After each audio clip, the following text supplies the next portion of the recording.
Entre le théâtre et le cinéma, il semble quand même qu'il y ait pour vous une hiérarchie. Dans l'événement du jeudi, vous dites « le cinéma simplifie le jeu de l'acteur alors que le théâtre le démultiplie ». Je continue de penser que l'émotion la plus forte pour un acteur, elle est au théâtre, simplement parce qu'au théâtre, il est son seul et unique maître, il est maître de tout. Il a l'œil et l'allure d'un séducteur, le talent d'un grand acteur et le succès qui récompense une carrière. Pierre Arditi, bonsoir. Bonsoir. Et merci d'être arrivé à Bride Abattue du Théâtre Montparnasse où vous jouez depuis 2 jours. Et vous venez aujourd'hui dimanche de jouer en matinée La vraie vie de Tom Stoppard, on va y revenir. Vous aurez 44 ans dans quelques jours. Vous avez commencé il y a plus de 20 ans au théâtre, mais ce n'est que depuis quelques années, sans doute depuis Tailleur pour dames de Feydeau au théâtre et depuis une rafale de 4 films d'Alain Resnais au cinéma, que vous êtes devenu la vedette que vous êtes, reconnu enfin comme un des meilleurs. La renommée est d'ailleurs d'autant plus douce qu'elle s'est fait attendre. L'on s'est arraché Arditi et vous avez suivi. On vous a cru boulimique à vous voir tourner 9 films en 2 ans, jouer la comédie, vivre à 100 à l'heure. C'est qu'il y avait du retard à rattraper et peut-être une peur de manquer. 1003, conte Don Giovanni en parlant des femmes, par lui séduite. On a eu pour Arditi Don Juan un peu un sentiment semblable d'une qui a été perdue de rôle, couronnée par un 7 d'or, un César, un Molière et tout ça ces 2 dernières années. Vous venez de finir un film d'Yves Boisset, Radio Corbeau, qui sort en janvier, une série d'Édouard Molinaro sur les grandes familles d'après Druon. Vous serez Condorcet pour TF1 à partir de janvier dans une série tirée de la biographie de Robert et Elisabeth Badinter. Vous reprendrez à Paris le magnifique Don Juan, monté par Marcel Maréchal au printemps dernier à Marseille, plus tous les projets que j'ignore, avec peut-être un jour ou l'autre ce quatuor magique, Dussolier, Azéma, Fanny Ardant et Resnais, justement que Resnais a déjà si heureusement réuni dans Mon oncle d'Amérique, La vie est un roman, L'amour à mort ou Mélo. Pour l'heure, c'est au Théâtre Montparnasse qu'est l'aventure. Vous y jouez La vraie vie, pièce de Stoppard, adaptée par Jean-Claude Carrière, mise en scène par Andreas Voutsinas, avec Catherine Rich et Yves Benetton, et surtout Evelyne Bouix, la femme de votre vie, sur scène et dans votre vraie vie à vous. C'est une belle pièce, fine, intelligente, une histoire d'amour, de passion, de jalousie, qui montre les liens délicats entre les rapports amoureux, l'autonomie des êtres et les difficultés de la création. C'est si difficile d'harmoniser tout cela que Stoppard vous le fait dire, c'est trop facile d'aimer pour le meilleur, aimer, c'est aimer pour le pire. Vous le pensez aussi ? Oui, le véritable amour, je crois que c'est ça. C'est justement la difficulté, c'est de parvenir à tordre le cou aux difficultés. L'amour, c'est un don absolu de soi. Alors, c'est effectivement très facile d'aimer quand ça vous arrange, quand ça vous dérange pas trop, quand on peut continuer de mener sa vie à son rythme sans tenir compte du rythme de l'autre.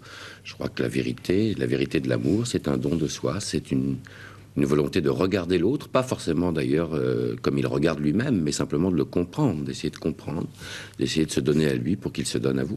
Alors il y a beaucoup de choses dans cette pièce, il y a l'amour en effet, il y a la difficulté de la création, il y a la volonté d'autonomie d'une femme. Il y a la difficulté de vivre, tout simplement. Et on va en parler tout au cours de cette émission. C'est difficile de vivre, c'est difficile d'être un homme, entendez par là homme ou femme.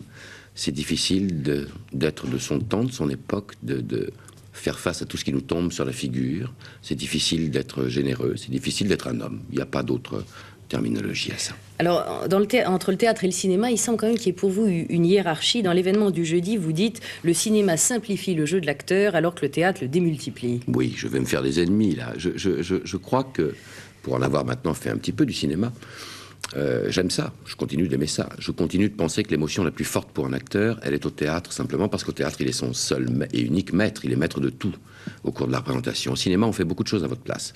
Il y a le montage d'abord, il y a le regard du metteur en scène, quand il en a un, et fort heureusement, de temps en temps, il en a un, et un grand. Et quand c'est réussi ou quand c'est raté, c'est pas tout à fait de votre faute, quoi. C'est pas...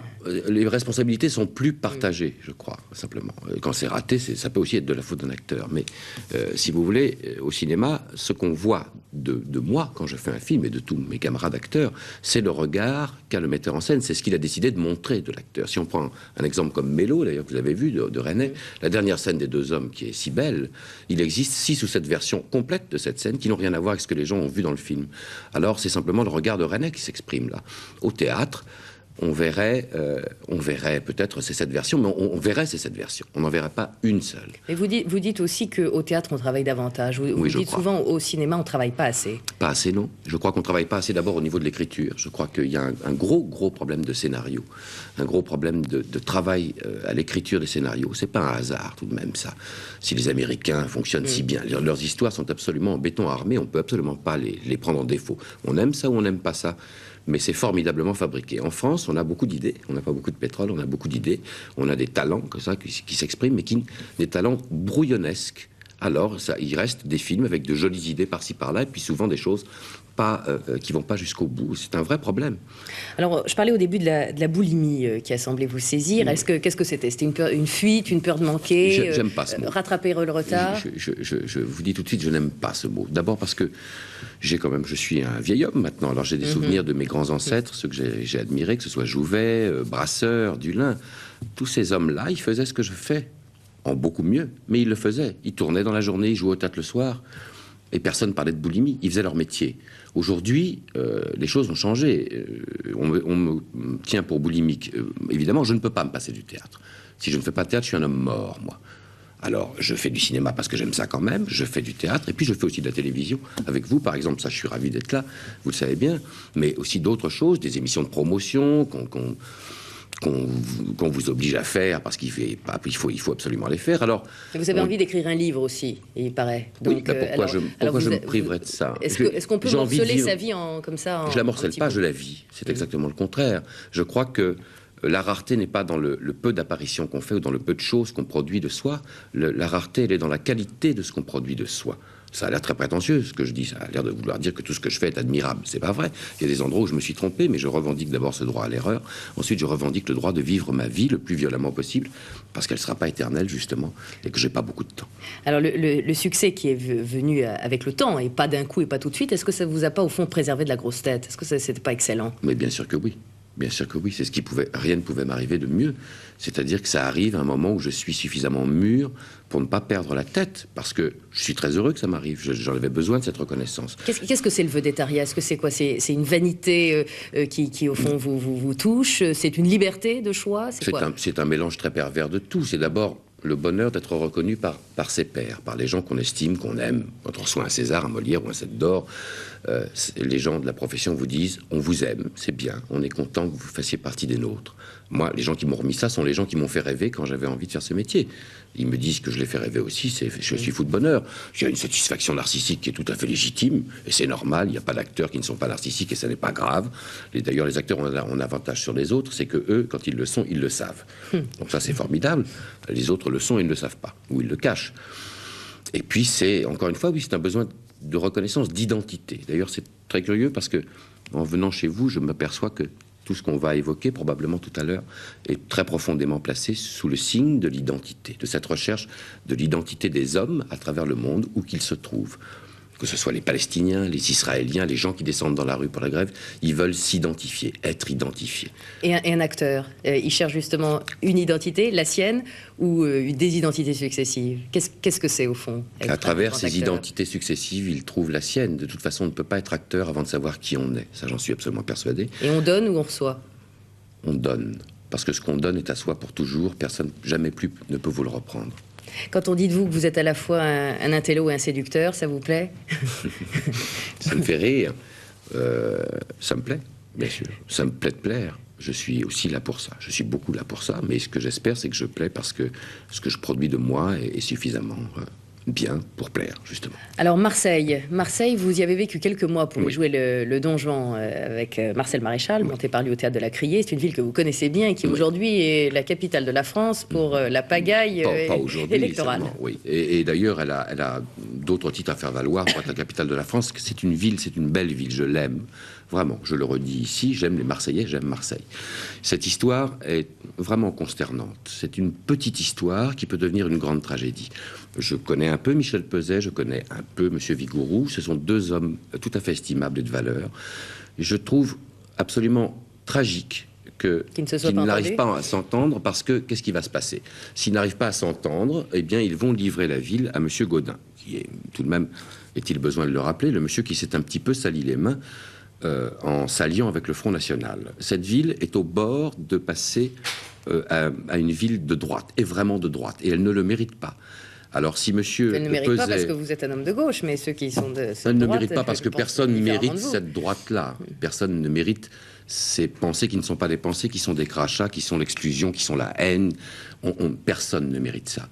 Alors, si ces deux hommes de raison, et ils vont s'entendre, j'en suis persuadé, ne s'entendaient pas, ils livreraient la ville à quelqu'un qui est peut-être capable d'en faire, de ne plus se salir les mains. Il salirait la ville tout entière. Moi, je trouve ça très grave. Et je dis ça non seulement à M. Peset et à M. Vigouroux, mais peut-être à des instances plus hautes, peut-être même la plus haute. Et que je crois que là, cet homme, dont je ne dis pas le nom, et que tout le monde aura reconnu, qui habite à l'Élysée, je crois qu'il doit prendre l'affaire en main. C'est-à-dire qu'aujourd'hui, c'est le président de la République qui doit régler les conflits locaux. C'est quand même une conséquence. Écoutez, s'il n'y a pas moyen de faire autrement, moi je crois, oui, qu'il faut rentrer dans l'arène pour faire ça. Les grèves, alors les grèves, est-ce que vous faites partie des Français agacés par les grèves du service public? Est-ce que vous faites des différences entre les infirmiers et les pharmaciens? Oui. Oui. La réponse est claire. Oui, considérable. Je veux dire qu'on ne peut pas comparer des gens qui gagnent 6 ou 7 000 francs par mois en faisant un travail absolu de chien et des gens qui, tout de même, d'une certaine manière, je crois que le revenu moyen par officine, le bénéfice moyen représente environ entre 420 et 460 000 francs. 460 000 francs, c'est quand même beaucoup d'argent. Ça fait 46 millions de centimes. Ça représente quand même des salaires qui sont tout à fait considérables. Donc disons que ça dépend aussi des officines, parce que les petites ont plus de mal. Les petites ont plus de mal. On les évalue environ à 1 millier. Et c'est vrai que les jeunes pharmaciens ont quelquefois des difficultés pour s'installer. Le gouvernement a débloqué une aide assez conséquente là-dessus. Enfin, on ne peut pas comparer ces deux catégories sociales. Il y en a une qui est totalement déshéritée et une autre qui a, d'une certaine manière, j'espère que je ne choquerai personne, des problèmes qui sont un peu plus des problèmes de privilégiés. Comme moi-même, je peux avoir des problèmes de privilégiés. Ça ne m'arrange pas de payer beaucoup d'impôts, moi. Quand ma feuille d'impôt arrive, je râle chez moi, mais ensuite je considère que je n'ai plus le droit de râler parce que je gagne suffisamment d'argent pour ne pas râler, compte tenu de gens à côté de moi qui en gagnent 10 fois moins. Alors, on vit dans un monde où il va falloir apprendre à partager, c'est comme ça. Et si on ne peut pas partager, on va disparaître. Il n'est pas question de disparaître. Et apprendre à voir les pouvoirs d'achat relatifs et ceux dont le pouvoir d'achat ne s'élève pas. Je crois que le pouvoir d'achat des pharmaciens a augmenté entre 7 et 10% cette année, ce qui est quand même considérable. Il y a toute une série, par exemple dans le secteur public, c'est pas comme ça. Alors bien sûr que la grève pose des problèmes, mais la grève, c'est jamais fait pour arranger les gens. C'est fait pour les déranger de façon à ce que ce soit un moyen de pression. Ce que je regrette un peu là-dedans, c'est qu'il me semble que on doit pouvoir prévenir tout ça, plutôt que d'être obligé de parer au dernier moment à l'assaut des gens qui descendent dans la rue. Et ces gens qui descendent dans la rue, c'est pas n'importe qui. C'est très souvent, pour la plupart des cas, des gens qui ont voté pour ce gouvernement, comme moi d'ailleurs, qui le respectent. Mais ce gouvernement, il est de gauche et il porte les espoirs de ces gens-là. Alors, il ne faut pas les désespérer. Monsieur Rocard ne les désespère pas. Il fait tout ce qu'il peut. Mais peut-être que dans son langage... C'est le cas des pharmaciens. Oui, pas tout à fait. Mais peut-être que dans le langage, quand on annonce encore la rigueur pour 1990, alors que les résultats économiques sont plutôt meilleurs, plutôt bons, on ne peut pas toujours dire aux gens, il faut continuer d'attendre. Je comprends que la situation soit délicate, mais il faut donner un petit morceau d'espoir aux gens, sinon ils se désespèrent. Pierre Duty, avant de poursuivre l'actualité de la semaine, on vient d'avoir une coupure publicitaire, ce qui est la logique de cette émission. Moi, je voudrais vous demander ce que vous pensez des coupures publicitaires dans les films, puisqu'on a eu le sentiment qu'une partie de la profession, ou du moins la majorité de la profession, aujourd'hui disait oui, on est pour, parce que c'est le seul moyen de financer l'industrie du cinéma, que les chaînes soient coproductrices, etc. Oui, c'est vrai que les chaînes sont coproductrices, et de plus en plus, mais je pense qu'il y a d'autres moyens, parce que je ne crois pas, moi, qu'il soit bon, contrairement à un certain nombre de mes grands camarades, de former des générations de gens qui finiront par prendre un spot publicitaire pour une tragédie de Racine. Je ne crois pas que ce soit vraiment... Est-ce que vous croyez que ça arrive vraiment? Bien, écoutez, je crains que ça ne finisse par arriver. C'est-à-dire qu'en fait, qu'est-ce qu'ils disent, les professionnels du cinéma? On peut passer nos films à la télévision, ils seront amputés, maltraités, dénaturés sur les chaînes de télévision, c'est-à-dire là où ils font finalement le plus d'écoute, car c'est pas vrai que le cinéma français marche pas. Il fait un très fort taux d'écoute à la télévision. Et puis, pour cette catégorie de gens-là, ça n'est pas grave et ça permettra de produire des films en salle qui, eux, seront projetés et montrés dans de bonnes conditions. On ne peut pas accepter ça comme ça. C'est vraiment niveler les choses par le bas. Moi, j'ai 2 propositions à faire, par exemple. On peut prendre une toile de Renoir, par exemple, et la diviser en 3 morceaux. Le premier morceau en haut, c'est un morceau de la toile de Renoir. Au milieu, on met un panneau publicitaire. Et dans le troisième tiers, on remet le dernier morceau de la toile de Renoir. Et ce panneau publicitaire au milieu de cette toile de Renoir permet, par exemple, de permettre des expositions de jeunes peintres. Est-ce que vous pensez que c'est bien raisonnable? Non? Ou alors on peut aller écouter une symphonie de Mozart, par exemple, et puis après le premier mouvement, on s'arrête, l'orchestre s'arrête, il y a un monsieur qui arrive, qui vient faire de la pub pendant 10 minutes, et ensuite on écoute les 3 autres mouvements. Écoutez, c'est pas sérieux. C'est ridicule. C'est même un peu indigne, je trouve. trouve. Alors, il n'y a qu'à passer par le sponsoring. Je suis certain que des tas de sociétés seront prêtes à le faire, mais ça me semble pas être cette méthode-là qui soit la bonne. Le gestapiste acquitté. Ça, c'est l'horreur. C'est l'horreur. Et comme disait Brecht, la bête n'est pas morte. Il faut faire très attention. Il y a quelque chose de dérisoire et de pathétique là-dedans. Après tout, à quoi ça sert de condamner un homme de 79 ans qui est probablement à la fin de sa vie?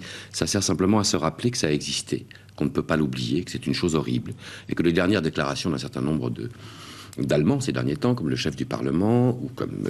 c'était surtout une grosse bêtise. Une grosse bêtise, mais enfin bon, c'est quand même des bêtises qui reviennent un peu souvent. Pas seulement en Allemagne, ici d'ailleurs, il y a ici des gens qui reprennent le flambeau, vous êtes bien placé pour le savoir, les petits camarades de National Hebdo et quelques autres qui vous mettent, vous, personnellement en cause, et ils ont tort, largement tort, mais pas seulement vous, que ce soit M. Fabius, M. Kahn et moi-même probablement, puisque je leur ai dit que j'étais un peu juif, donc je leur autorise à faire partie de la liste, d'une certaine manière. Je préfère ça, peut-être de ce côté-là. Il faut faire très attention, ça n'est pas mort. Ça n'est pas mort, il faut donc lutter contre. Alors à la limite, ça m'est égal que cet homme ne fasse pas de prison, mais on ne peut pas acquitter ça. Ça n'est pas possible. On peut le condamner qu'il ne fasse pas la peine, mais qu'on sache qu'il a fait ça. Est-ce que la politique, on en a très peu parlé là aujourd'hui, un petit peu quand même au fil des choses et des mots. On en parle en fait de moins en moins en ce moment. Est-ce que vous êtes vous aussi atteint par le syndrome de l'antipolitique ? Non, pas du tout. Simplement, ce que je crois vraiment, c'est que la chose importante maintenant en politique, c'est de cesser les cuisines, parce qu'on est vraiment dans une société qui était très inquiétante, très dangereuse. J'ai lu, par exemple, récemment un sondage dans Le Monde sur les valeurs auxquelles croyaient les jeunes. Ils se réfugient dans des valeurs qui sont... Ils sont plus conservateurs qu'avant. Ils sont très conservateurs. Et pourquoi ils sont conservateurs? Parce que le monde dans lequel on va les faire vivre leur fait peur. Alors ils se réfugient dans quelque chose qui a l'air de vouloir les rassurer, comme un financier se réfugie sur l'or quand il sent que la monnaie se casse la figure. Qu'est-ce que vous attendez, vous, d'un homme politique? J'attends d'un homme politique qui soit courageux, qui soit honnête. Et courageux au sens pur du terme, c'est-à-dire que s'il doit dire ou faire des choses difficiles pour la nation, et donc pour lui-même, et bien qu'il les fasse. Je pense par exemple à M. Mendes France, mais par exemple, M. Rocard est courageux. Il ne l'est. Je ne dis pas qu'il ne l'est pas, il l'est. Il l'est.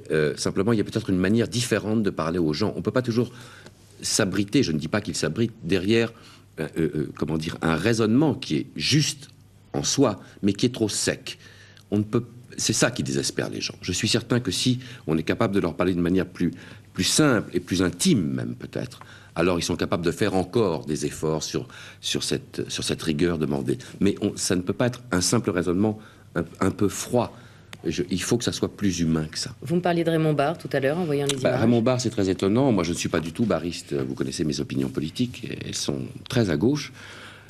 J'ai une sympathie pour M. Raymond Barre. Simplement peut-être parce que j'ai l'impression qu'il utilise un langage qui est peut-être un peu plus intègre. On sent qu'il n'y a pas de compromission chez lui. C'est quelqu'un qui, d'une certaine manière, est en accord avec ce qu'il pense. Et j'ai envie que tout le monde soit comme ça. Je ne pense pas forcément ce qu'il pense, mais au moins, lui, il le fait de manière très nette. Ça démarche. Très nette. Et j'ai envie que les hommes politiques soient aussi nets, tous aussi nets que ça. Mais il y en a d'autres. Bien sûr que monsieur. Pierre Arditi, merci beaucoup. Bonne chance à la vraie vie. Non, dites-moi merde. Et vous-même, je dis rarement ça à la télévision. Ça fait rien. Je le dis pour vous alors.